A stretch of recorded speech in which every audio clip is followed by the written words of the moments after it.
우리가 지난주 수요일 말씀에도 이 사도행전 11장 말씀을 우리가 가지고 말씀을 들었습니다. 그때 하나님의 말씀은 안디옥 교회에 하나님이 어떻게 행하셨는지를 우리도 알게 해주시는 말씀이었습니다. 예루살렘 교회보다 어떻게 보면 더 크고 놀라운 일들이 안디옥 교회에서 일어났습니다. 그리스도인이라고 처음 불려진 것도 안디옥 교회입니다. 예루살렘 교회에서 박해를 피해서 온 세상으로 흩어지던 성도들이 곳곳에서 예수 그리스도의 복음을 전하던 때가 바로 그때입니다. 그때에 안디옥에도 이러한 성도들이 들어왔습니다. 그리고 그들이 이방인들에게 그리스도의 복음을 전하며 그들이 듣고 믿고 주님께 돌아오는 정말로 놀라운 일들이 일어나는 것입니다. 20절, 21절, 11장 21절 말씀을 제가 읽어드리겠습니다. 그 중에 구브로와 구레네 몇 사람이 안디옥에 이르러 헬라인에게도 말하여 주 예수를 전파하니 주의 손이 그들과 함께 하심에 수많은 사람들이 믿고 주께 돌아오더라. 아멘. 그리고 또 어떤 일이 일어납니까? 그때 안디옥 교회가 세상에 가득한 큰 흉년을 대비하여서 헌금하고 형제들을 돕기로 합니다. 그 계획은 꼭 실행되어서 유다에 있는 모든 성도들의 그 생활을 위해서 바나바와 바울에 의해서 헌금한 돈이 이제 예루살렘 교회 장로들에게 전달이 됩니다. 그리고 오늘 말씀은 이러한 때, 그때의 큰 흉년에 의해서 온 세상이 힘겨움에 신음하고 고통하던 그때에 오늘 말씀에서 말한 그때가 바로 이러한 때입니다. 그때에 초대교회가 더욱더 성장하며 놀라운 일들을 경험하고 보았습니다. 그러나 그때도 예수 이름으로 이 세상으로부터 온갖 조롱과 비난과 고통을 당해왔습니다. 하지만 온 세상에 흉년이 가득한 이 그때에 지금 더 큰 고통이 교회에 닥쳤습니다. 어떤 고통입니까? 야고보가 죽음을 당합니다. 이 말씀은 사도행전 전체를 볼 때 아주 슬픈 일입니다. 하지만 또 어떻게 보면 아주 좀 우스운 일이기도 합니다. 왜 그랬습니까? 헤롯에 의해서 야고보가 죽임을 당합니다. 칼로 죽임을 당합니다. 그리고 헤롯이 베드로를 잡아 죽이려고 합니다. 하지만 어떻습니까? 헤롯은 계속 실패합니다. 베드로를 잡아 가두었으나 베드로가 탈출하는 것을 막지 못합니다. 어쨌든 지금 헤롯의 명령으로 야고보가 죽임을 당하고 베드로도 감옥에 잡혀왔습니다. 그리고 이 일을 유대인들이 기뻐하는 것을 보고 헤롯이 이제 베드로도 잡아다 가두고 그런데 이때가 무교절 기간입니다. 무교절이 무엇입니까? 무교절은 이스라엘 백성들이 출애굽한 사건 때부터 계속해서 이스라엘 백성들이 지켜온 그들의 큰 명절입니다. 하나님이 자신들을 잊지 않으시고 하나님의 백성으로 불러 일으켜 세워주신 하나님께 감사드리고 이 사실을 절대 잊지 않겠다고 다짐하던 기간입니다. 이 무교절은 예수님도 지켰습니다. 이후에 사도들도 지킵니다. 그래서 지금 야고보를 죽이게 하고 또 베드로를 잡으라 명한 헤롯도 어쩔 수 없이 이 무교절 기간인 이 명절에는 베드로를 잠시 가두게 된 것입니다.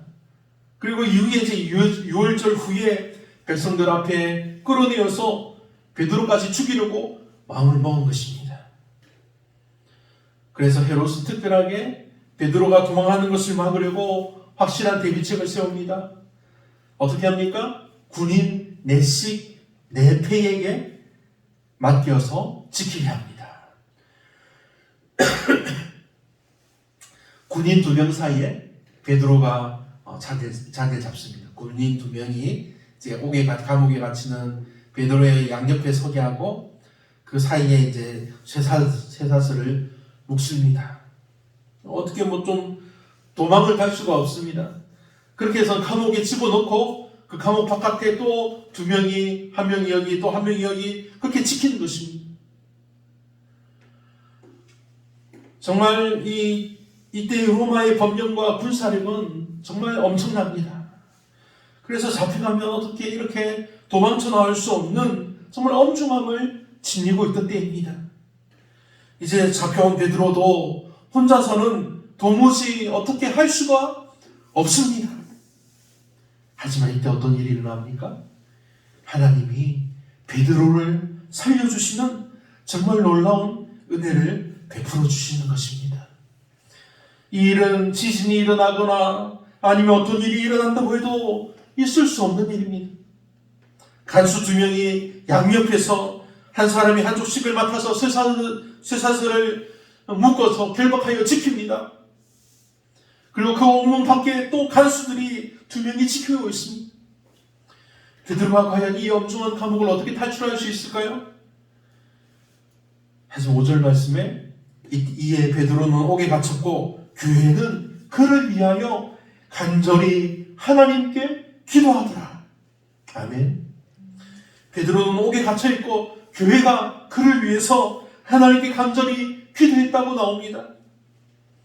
그래서 5절을 원어로 보면 갇혔고와 또 교회는 사이에 그러나라는 그런 접속사가 있습니다. 이것을 그대로 번역하면 이 베드로는 옥에 갇혔다. 그러나 교회는 그를 위해서 간절히 하나님께 빌었다라고 해석이 됩니다.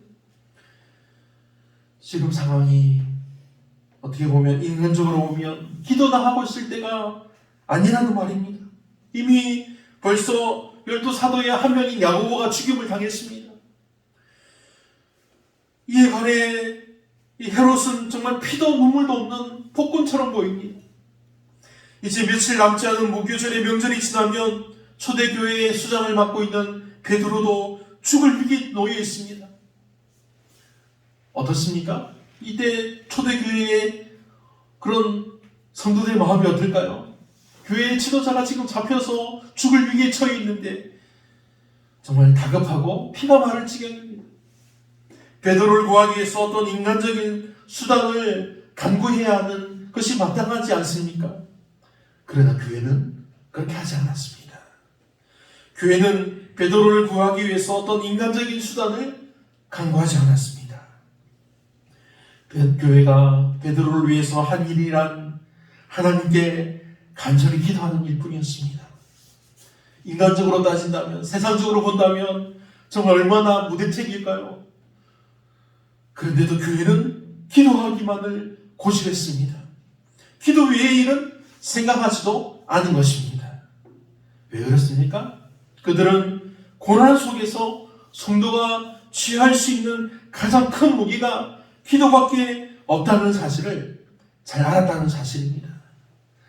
기도는 결코 나약한 사람이 마지막에 이르러서야 그냥 딱 잡고 기도하는 그런 지푸라기 같은 것이 아닙니다.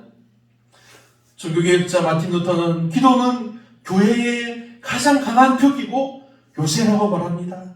그것은 기독교의 뛰어난 무기라고 말합니다. 그런데 요즘 성도들은 왜 고난이 온다고 좌절할까요? 왜 세상 권력자들을 의지하려고 합니까? 왜 불의한 세상 권력을 되지도 않을 자기 힘으로 부복하겠다고 막 원수받겠다고 합니까?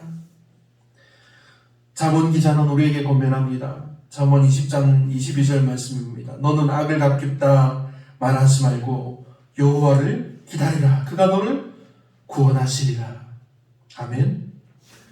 그러므로 사랑하는 여러분, 우리가 함께 기도하기를 원합니다.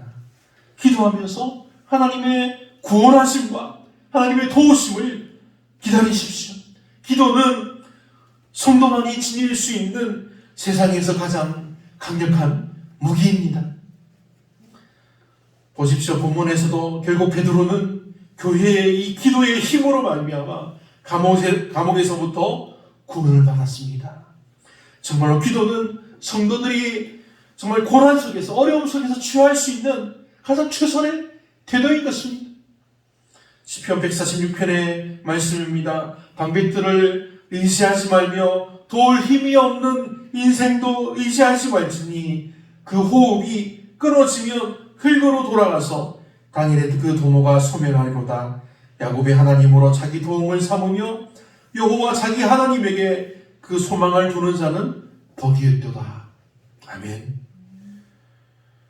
사랑하는 성도 여러분, 이 말씀들에 우리가 귀를 기울여야 합니다. 주님께서 우리들의 저와 여러분의 기도를 들으시고 응답하여 주신다는 약속의 말씀입니다. 이렇게 교회가 진심으로 기도하여서 베드로의 구출을 위해서 구할 때 하나님께서 교회의 기도를 들으셨습니다. 그리고 천사의 인도를 따라 행하며 베드로가 감옥에서 무사히 빠져나오게 하셨습니다. 감옥에 갇혀서 양쪽의 간수들 사이에서 좌우로 쇠사슬에 굵게 정말 매여있던 베드로의 그 쇠사슬이 풀어졌습니다. 감옥에서 나오게 하십니다. 하나님의 백성들을 안전한 길로 다니게 하시는 하나님께서 이 베드로를 세상의 그 누구보다 안전한 길로 인도하시고 감옥문을 열어주시고 그곳을 벗어나게 하신 것입니다. 할렐루야. 아멘. 그리고 감옥에서 떠나 한 거리를 지나매 천사가 곧 떠나갑니다. 그때에 정신이 든 베드로입니다. 그 전에 있었던 일들이 처음에는 베드로가 자기가 환상을 본다고 생각을 할 정도로 너무나 놀라운 일들이 일어난 것입니다. 하지만 천사가 떠남에 곧 정신이 든 베드로는 자신이 지금 어떤 상황에 처해 있는지 알게 되었습니다. 그래서 평소에 제자들이 모이던 곳을 찾아갑니다. 11절 12절입니다. 이에 베드로가 정신이 들어 이르되 내가 이제야 참으로 주께서 그의 천사를 보내어 나를 헤롯의 손과 유대 백성의 모든 기대에서 벗어나게 하신 줄 알겠노라 하여 깨닫고 마가라 하는 요한의 어머니 마리아의 집에 가니 여러 사람이 거기에 모여서 기도하고 있더라. 아멘. 사랑하는 성도 여러분, 지금 야고보를 죽인 헤롯이 베드로마저 죽이려고 베드로를 잡아 가두었습니다. 군인 내식인 네페에게 맡겨서 감옥을 정말 든든하게 지키기도 하였지만 하나님은 그 모든 것이 소용없게 만드셨습니다. 그의 백성인 베드로를 사랑하사 그 죽음의 감옥에서 탈출시키신 것입니다. 베드로는 감옥에서 탈출하여 다른 곳으로 떠나갑니다. 이어지는 본문에서 헤롯이 너무나 뜻없이 죽어가는 모습이 나옵니다. 헤롯이 어떻게 죽습니까? 헤롯이 날을 정하여서 왕복을 입고 단상에 앉아 백성에게 연설하니 백성들이 크게 부르되 이것은 신의 소리요 사람의 소리가 아니라 하거늘 헤롯이 영광을 하나님께 돌리지 아니하매 주의 사자가 곧 친히 벌레에게 먹혀 죽으니라. 헤롯이 영광을 하나님께 돌리지 아니하여서 벌레에게 먹혀 죽었다고 기록되어 있습니다. 이 벌레에게 먹혀 죽었다는 말이 무슨 뜻일까요? 여러 가지 해석이 있습니다. 이 벌레에 대한 성경 말씀들을 보면 출애굽할 때 이스라엘 백성들 중에는 하나님께서 만나를 주셨을 때 명령을 어기고 아침까지 남겨둔 사람들이 많았습니다. 그렇게 아침까지 두었던 만나에는 벌레가 생기고 냄새가 나서 먹을 수 없게 되었습니다.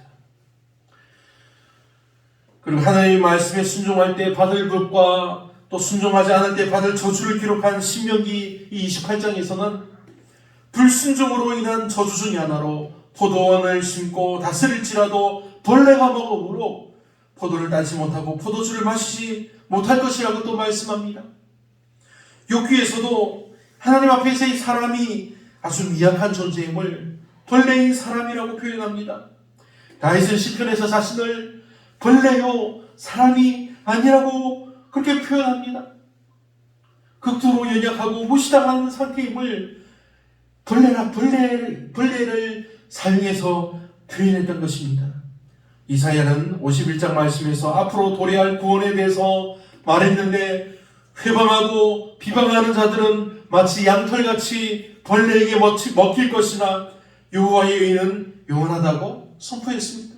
벌레에 대한 그런 구절들이 아주 많이 나와 있습니다.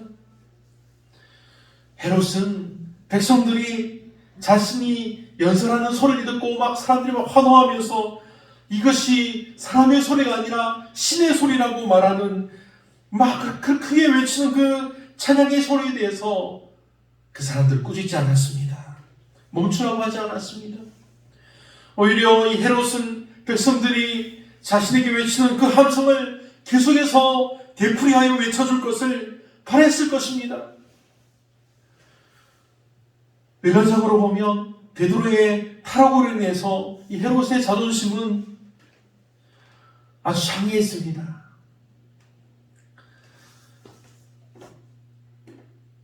그래서 자신의 그 연설 소리를 신의 소리요라고 외치는 부르짖음을 인해서 자기 자존심이 회복되는 듯한 그런 느낌을 받았을지 모릅니다. 하지만 헤롯은 백성들이 자신을 높여서 찬양했을 때 겸손함으로 하나님 앞에 자신을 낮추는 것이 아니라 자신을 정말 신격화하는 그들의 그 소리를 좋아합니다.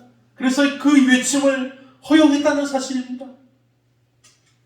이것은 어떻게 보면 이것은 확실하게 하나님 앞에서 아주 큰 죄악입니다. 유대 역사가 요세푸스의 기록을 보면 이때 헤롯에게 무슨 일이 일어났는지 짐작할 수 있는 내용들이 기록되어 있습니다. 요세푸스는 헤롯 왕을 칭송하는 백성들의 함성을 그가 듣고 있을 때에 그는 그 머리 위에 걸려있는 밧줄에 올빼미 한 마리가 내려앉는 것을 보았다. 그때 그는 불길한 예감을 느끼게 되었다. 왜냐하면 그 당시 올빼미는 그것을 처음 본 사람에게는 행운을, 두 번째 본 사람에게는 재앙을 상징하는 새로 여겨졌으며 헤롯은 이번에 두 번째로 같은 올빼미를 보았기 때문이다. 즉 그는 그 새가 전에는 복을 알리는 사자였지만 지금 두 번째 나타났을 때에는 재앙을 알리는 사자임을 깨달은 것이다. 이때 근심이 그 마음을 어둡게 하기 시작하더니 그 배가 심히 아파왔으며 참을 수 없는 극심한 통증이 수반되었다. 신하들에 의해서 재빨리 궁궐 안으로 옮겨진 헤롯은 5일 동안 극심한 통증으로 사경을 헤매다 죽었다. 이렇게 요세푸스는 기록하고 있습니다. 요세푸스의 기록들이 어떻게 보면 역사적인 진실성이 떨어진다고 사람들은 평가합니다. 물론 그런 부분들이 아주 많이 있습니다. 하지만 이 기록만 봐도 헤롯의 죽음을 우리는 이해할 수 있습니다. 그는 정말 벌레에게 먹혀 죽은 것입니다. 사랑하는 성도 여러분, 본문은 헤롯에 의해서 교회가 핍박을 당하는 내용입니다. 헤롯의 교회 탄압으로 사도 야고보가 죽임을 당합니다. 그리고 교회의 지도자인 베드로가 잡혀가서 감옥에 갇힙니다. 이제 곧 베드로도 죽을 지경에 처한 것입니다. 하지만 교회가 무엇을 하였습니까? 교회가 모여서 간절히 하나님께 기도하였습니다. 교회가 기도하자 하나님이 그들의 기도를 들으시고 응답하여 주셨습니다. 베드로를 빠져나갈 수 없게 만들어서 아주 깊이 가둔 그 감옥을 아주 유효하게 빠져나오게 하신 것입니다. 그리고 계속 교회를 탄압하는 헤롯을 하나님은 가만두지 않으셨습니다. 그가 하나님께 영광을 돌리지 않자 하나님은 바로 손을 써서 헤롯이 벌레에게 먹혀 죽게 한 것입니다. 오늘 말씀이 우리에게 무엇을 말씀해 줍니까? 베드로를 살리시는 하나님의 은혜를 우리에게 말씀해 주십니다. 베드로를 살리시고 그러나 헤롯은 죽이십니다. 여기서 가장 중요한 것은 성도들이 함께 기도한 것입니다. 야고보가 잡혀서 죽은 것은 어떻게 보면 정말 순식간에 벌어진 일입니다. 물론 이 사건도 하나님이 충분히 막으실 수 있는 일이었습니다. 하지만 하나님은 야고보의 죽음은 가만히 두셨습니다. 하나님의 영광을 위하신 일이요, 또 야고보에게도 영광스러운 일이었기 때문입니다. 하지만 성도들의 간절한 기도를 들으신 하나님은 베드로를 살려주셨다는 사실입니다.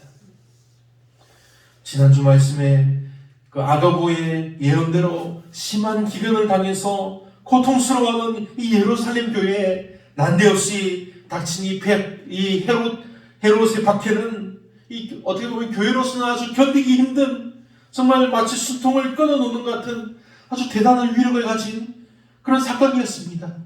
베드로도 잡혀갔습니다. 설상가상 정말 어친데 덮친격이라는 이런 말이 바로 이러한 교훈을 두고 말하는 것과 같습니다. 이 시기가 안디옥 교회에서 보면 예루살렘 교회를 돕기 위해서 바나바와 사울을 파송한 기간입니다. 본문의 기록에 의하면 이때 바나바와 사울은 이 모든 고난이 지나고 교회가 흥황하기 시작하자 다시 안디옥으로 돌아왔다고 말씀합니다. 사랑하는 성도 여러분, 오늘 말씀 베드로를 살리시는 하나님의 은혜를 깊이 생각하시길 바랍니다. 베드로가 누구보다 뛰어나고 위대해서가 아닙니다. 성도들의 기도와 간구 때문에 베드로를 하나님께서 살려주신 것입니다. 우리가 구제함에 대해서 우리가 성경 말씀에 많이 듣고 있습니다. 구제하는 것, 진정으로 돕는 것이 무엇입니까? 아픔에 동참하는 것입니다. 그것을 우리는 꼭 기억해야 합니다. 우리가 함께 하나님께 기도할 때도 그 이웃들의 다른 친구들의, 사람들의 아픔을 위해서 기도하고 그 사실과 고통을 우리도 이해하고 함께 아파하며 함께 나누는, 그래서 진정한 구제를 베푸는 성도들이 되어지기를 우리 주 예수님의 이름으로 축원합니다. 아멘. 기도하시겠습니다. 사랑의 하나님, 오늘도 거룩한 예배와 또 거룩한 말씀을 통해서 부어주시는 하나님의 은혜와 사랑에 감사드립니다.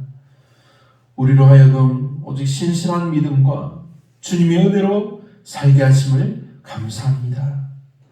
오늘 말씀인 베드로를 살리시는 하나님의 은혜를 들었습니다. 모든 말씀 듣는 자들의 귀와 우리들의 마음을 열어주셔서 하나님의 말씀을 밝히 알게 하여 주시옵소서. 놀라운 하나님의 말씀을 들을 때에 우리의 소중한 구제, 도움과 나눔과 또 무엇보다 그들의 아픔에 동참하는 진정한 구제가 되게 하여 주시옵소서. 그래서 우리 교회가, 우리 성도들이 점점 더 정말 우리 교회가 점점 예수 믿는 자들로 풍성해지는 은혜를 부어 주시옵소서. 우리가 모두 그리스도인으로 불리며 하나님의 복음을 전파하게 하여 주시옵소서. 오늘 우리에게 주신 하나님 말씀을 감사드리오며 우리 주 예수님의 이름으로 기도합니다. 아멘.